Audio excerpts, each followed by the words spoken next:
انہیں مانگنے کا سلیقہ عطا کرتا ہے. یہ کوئی ذاتی کمال نہیں ہے انسان کا، یہ اسی کا کرم ہے.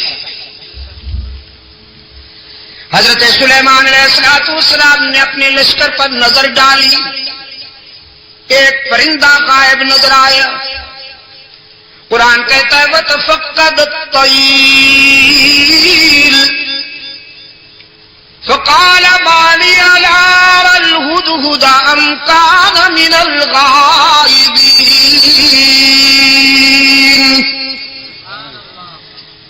حضرت سلیمان علیہ السلام نے ایک پرندے کو غائب پایا. فرمانے لگے کیا بات ہے، مجھے ہدہد نظر نہیں آ رہا.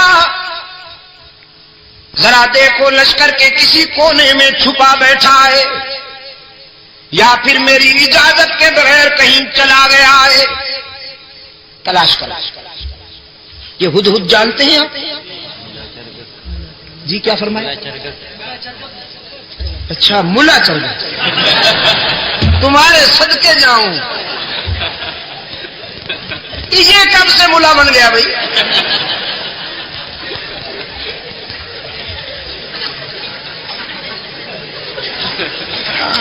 اور آپ کو یہ اتھارٹی کس نے دی ہے کہ جس پرندے کے بھی ذرا بال ادھر ادھر ہو جائے آپ اس پہ ملا کا ٹائٹل فٹ کر دیں؟ یار چلو پھر بھی گوارا ہے، اچھا پرندہ ہے، بڑا خوش نصیب پرندہ ہے. قرآن میں جس کا تذکرہ فخریہ انداز میں آیا ہے. ہاں اس پر حسد کیا تھا کوے نے. حضرت سلیمان علیہ السلام نے جب اس ہدہد سے پوچھا کہ تمہارے اندر کون سی خوبی ہے، اللہ نے تمہیں کون سی خوبی عطا کی ہے، تو یہ کہنے لگا اللہ کے نبی مجھے اللہ نے یہ خوبی عطا فرمائی ہے کہ میں خشک زمین کو دیکھ کر اندازہ کر لیتا ہوں کہ پانی کتنا دور ہے. نظر میں رسائی دے دی ہے اللہ. خشک زمین کو دیکھ کر میں یہ اندازہ کر لیتا ہوں کہ کتنی گہرائی پہ پانی مل سکتا ہے. حضرت سلیمان علیہ السلام نے فرمایا بھی تم تو بڑے کام کے ہو، ہمیں ویرانوں میں اور صحراؤں میں سفر کرنا ہوتا تو ہم کیوں نہ تمہاری اس استعداد سے کام لیں، اس صلاحیت سے کام لیں. بس تم ہمارے ساتھ رہا کرو، ہمارے ہم سفر رہا کرو تاکہ ہم تیری اس خداداد صلاحیت سے کام لے سکیں. اللہ کے نبی نے ہدہد کو اپنا مقرب بنا لیا، اپنا ہم سفر بنا لیا. کوے میاں سے برداشت نہ ہوا. یہ کوا جانتے ہیں نا آپ، کالے لباس والا مسٹر بلیک ہی.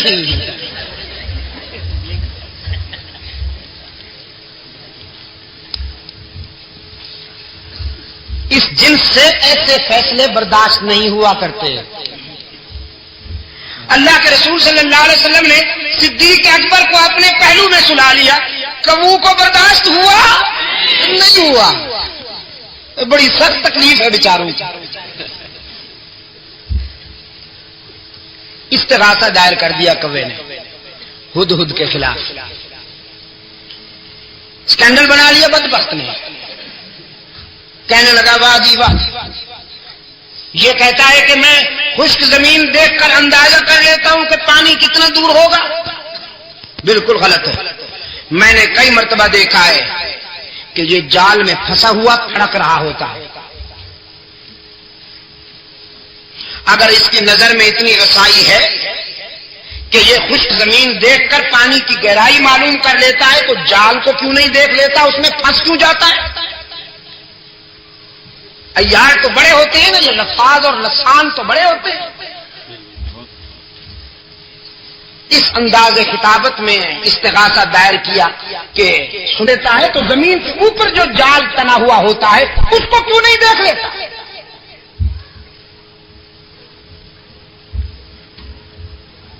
حضرت سلیمان علیہ السلام کی عدالت میں طلبی ہو گئی ہدہد کی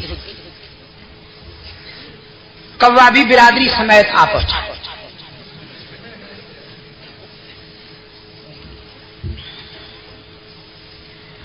حضرت سلیمان علیہ السلام نے کوے سے کہا اپنا استغاثہ بیان کرو. اس نے وہ کہانی پھر دوہرا دی کہ جناب یہ کہتا ہے میں زمین کو دیکھتا ہوں تو اندازہ کر لیتا ہوں پانی کتنا دور ہے، جبکہ یہ زمین کے اوپر والے جال کو نہیں دیکھ سکتا، اس میں پھنس جاتا ہے. تو اس کا یہ دعویٰ غلط ہے، خلافت اس کو نہیں ہمیں ملنی چاہیے.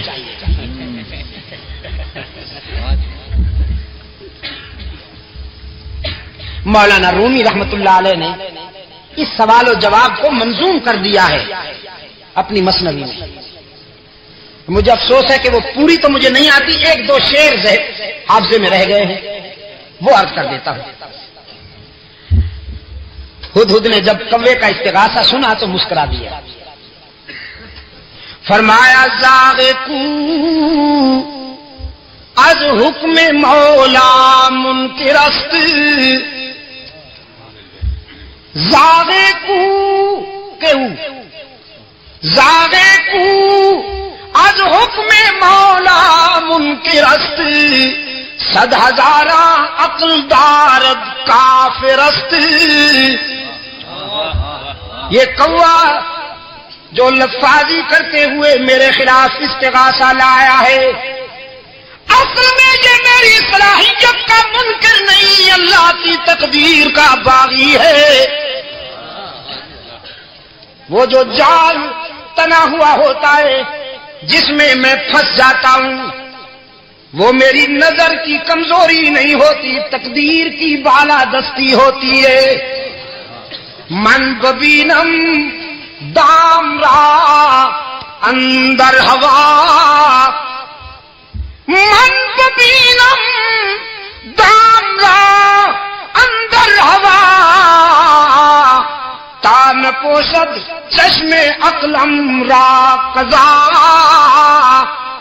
میں ہوا کی اڑانوں میں جال کو دیکھ سکتا ہوں، لیکن تقدیر کی بالادستی میرے شعور پہ پردے ڈال دیتی ہے. دیکھتا تو ہوں لیکن سمجھ نہیں پاتا، بالآخر جال میں پھنس جاتا ہوں. وہ میری نظر کی کمزوری نہیں ہوتی، اللہ کی تقدیر کا فیصلہ ہوتا ہے. سلیمان علیہ السلام نے فرمایا اخرج انک رجیم، دفعہ نکل جا. بکواس کی ہے تو نے، اللہ نے جب یہ استعداد عطا کی ہے تو تجھ سے برداشت کیوں نہیں ہوتی. کوے نے کہا جی جاتے ہیں، ناراض کیوں ہوتے ہیں؟ جاتے ہیں ناراض کیوں ہوتے ہیں؟ نکل جاؤ نا. جاتے ہیں جی. احتجاج کرنے کی تو اجازت ہے، پروٹیسٹ تو کریں ہم، ذرا تاریخ تو چلائیں آپ کے اس فیصلے کے خلاف. سلیمان علیہ السلام نے فرمایا قیامت تک چیختے اور چلاتے رہو گے، تمہارا منہ بھی کالا رہے گا، تمہارا جسم بھی کالا رہے گا. حسد کے مارے ہمیشہ حسد کے اندھیروں میں ڈوبے رہتے ہیں. اللہ جنہیں اپنے فضل و کرم سے نوازے وہ پیغمبر کے پہلو میں سوتے رہتے ہیں.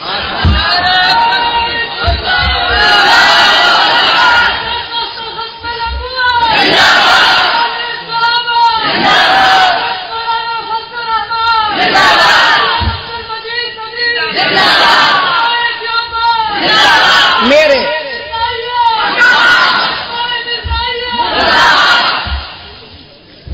اچھا کچھ دوستوں کو نعرے کے ذریعے تقریر کا شوق ہوتا ہے، یہ بڑے ہوشیار ہوتے ہیں. یہاں تو انہیں ارشاد الحق وقت دیتا نہیں مائک پر، پھر نعرے کے ذریعے وہ بہرحال چھوٹی موٹی تقریر تھوڑے تھوڑے ٹکڑوں میں فرما ہی دیتے ہیں. تو میرے عزیز دوستو، ہدہد کے متعلق میں عرض کر رہا تھا. دیکھیے 12:30 پھر ہو رہے ہیں، تاریخ بدل گئی. میں نے کہا حضرت وہ اسلاف کی روایات تو یہ رہی ہیں کہ عشاء کے بعد بیان شروع ہوا، صبح تک جاری رہا. لوگ کہتے ہیں شاہ جی رحمت اللہ علیہ عشاء کے بعد بیان شروع کرتے تھے، صبح تک جاری رہتا. تو میں نے کہا کچھ روایات ہماری بھی یاد رکھی جائیں گی. ہاں لوگ کہیں گے جی ایک مولانا عبد المجید ندیم شاہ صاحب ہوتے تھے, ہم خود ان جلسوں میں شریک ہوتے تھے, 9 تاریخ کو تقریر شروع کرتے تھے, 10 تاریخ تک جاری رہتی تھی. تاریخ بھی بدل گئی. تو میں یاد کر رہا تھا آپ کی خدمت میں کہ جناب ہدہد غائب پایا گیا, لشکر میں نظر نہیں آ رہا تھا. سلیمان علیہ السلام نے فرمایا ذرا دیکھو تو لشکر کے کسی کونے میں چھپا بیٹھا ہے یا میری اجازت کے بغیر کہیں چلا گیا ہے.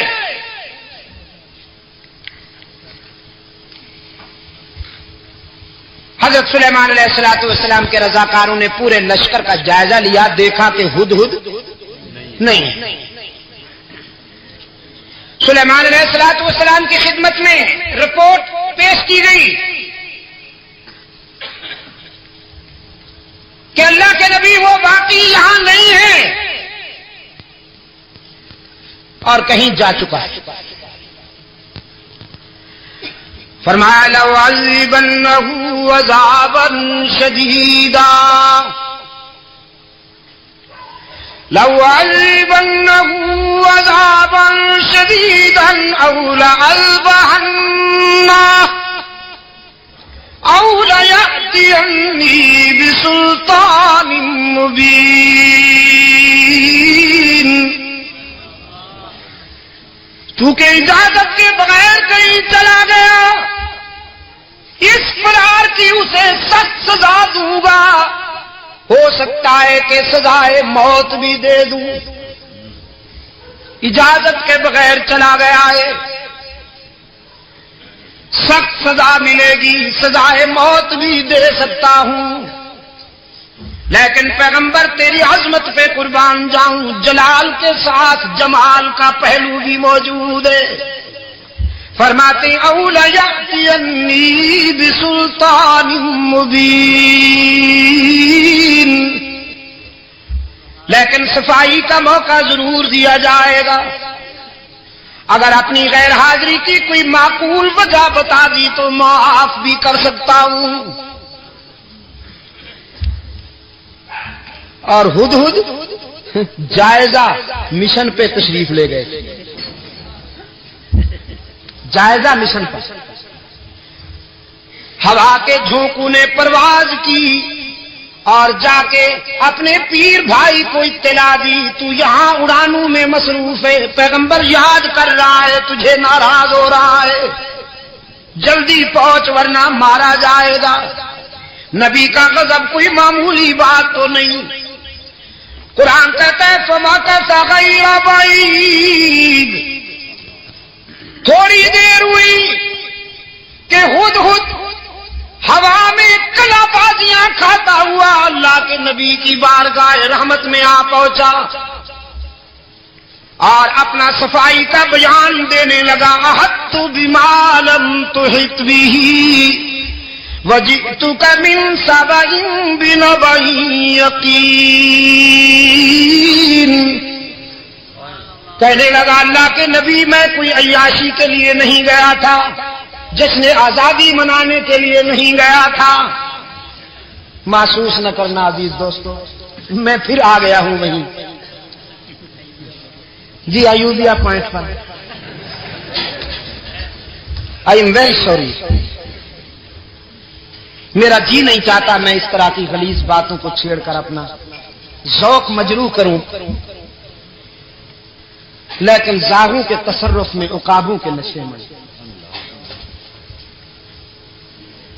قصر آزادی میں بیٹھ کر چونچلے کرنے والے, اللے تللے کرنے والے, یہ وہ ناخلف ہیں کہ تحریک آزادی میں قربانیاں دینے والوں کی روح تڑپ اٹھی ہے. ماشاءاللہ ہمارے بعض دوستوں نے اس موقع پر قومی غیرت کا ثبوت دیتے ہوئے وزارت سے تو انہیں نکال دیا, ان کا ریزائن لے لیا. بڑی اچھی بات. لیکن ذرا اس شریف آدمی سے بھی تو ریزائن لو جو رنڈیوں کو قومی اعزازات دیتے ہوئے نہیں شرماتا اور اسلام کا نام پھر بھی لیتا ہے وہ بے حیا. رنڈیوں کو طوائفوں کو قومی اعزازات دیتا ہے. وہ قومی اعزازات کہ جس پر شرفاء کا حق ہے، وہ قومی اعزازات کہ جس پر قرآن اور سنت کے شہدائیوں کا حق ہے، وہ قومی اعزازات کہ جس پر قومی اور ملی سفر میں قربانیاں دینے والوں کا حق ہے. میں آپ سے پوچھتا ہوں، یہ فلم سٹار جو ہیں، فلمی اداکار جو ہیں یا اداکارائیں جو ہیں، یہ قوم کے محسن ہیں یا قوم کے قاتل ہیں؟ یہ غلیظ اور بدبودار کیڑے معاشرے کے گٹر میں بلکتے ہوئے بدبودار کیڑے جو اپنا پیٹ بھرنے کے لیے کبھی اپنی آواز بیچتی ہیں، کبھی اپنا جسم بیچتے ہیں، جن کی راتیں اس قدر غلیظ ماحول میں گزرتی ہیں کہ کوئی شریف انسان اسے بیان نہیں کر سکتا. اس قسم کے کرداروں کو قومی اعزاز دینے والے انہی کے خاندان میں سے ہو سکتے ہیں، شرفاء میں سے نہیں ہو سکتے.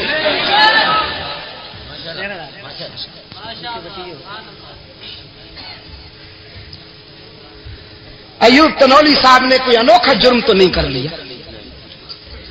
جب بڑے طوائفوں کو اعزازات دیں، طبلہ سرنگی بجانے والوں کو تھپکی دیں، شاباش شاباش، تو الناس علی دین ملوکہم. دوستو، چھوٹے بڑوں کی تقلید کیا کرتے ہیں. لگا دیجئے پھر مجھ پہ پابندی، لگا دیجئے مجھ پہ کل سے پابندی پھر. لیکن میری تقریر طبع یار کو بے چین کرتی ہے. سبب یہ ہے وہی کہتا ہوں جو دل پر گزرتی ہے. جو دل پر گزرتی ہے وہ کہوں گا. میں ان ڈبل سائز ملاؤں میں سے نہیں جن کی نظر تمہارے ہاتھوں میں مچلتے ہوئے راست پہ رہتی ہے. الحمدللہ میں ان کرداروں کا نام لیوا ہوں کہ جو حکمرانوں کی چشمے غضبناک کو دیکھ کر اللہ کی رضا اور خوشنودی تلاش کیا کرتے ہیں. نعرہ تکبیر، نعرہ توبہ،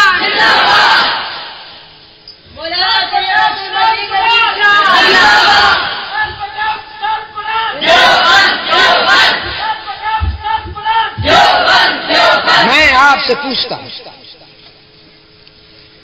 کہ فلمی اداکاروں کو تمغے دینا یہ اسلام کی خدمت ہے یا اسلام سے غداری ہے؟ پوچھتا ہوں آپ سے.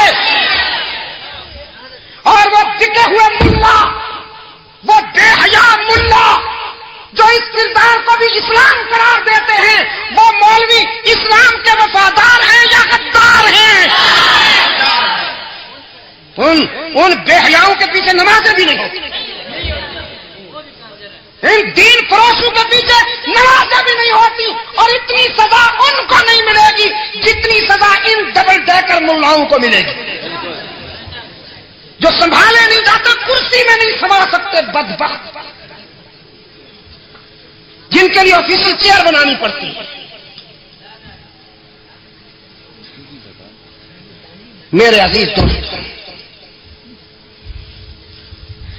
آزادی نصیب ہوئی ہے تمہیں، لیکن کبھی غور کیا کن کی قربانیوں کی بدولت؟ مالٹا کے عقوبت خانوں میں سال ہا سال گزارنے والے شیخ الہند محمود حسن کی قربانیوں کی بدولت، بالا کوٹ کی سرزمین پر خون جگر کا نذرانہ پیش کرنے والے اسماعیل شہید کے ایثار کی بدولت. ہائے جلتا ہے جن کا خون چراغوں میں رات بھر، جلتا ہے جن کا خون چراغوں میں رات بھر، ان غمزدوں سے پوچھ کبھی قیمت سحر.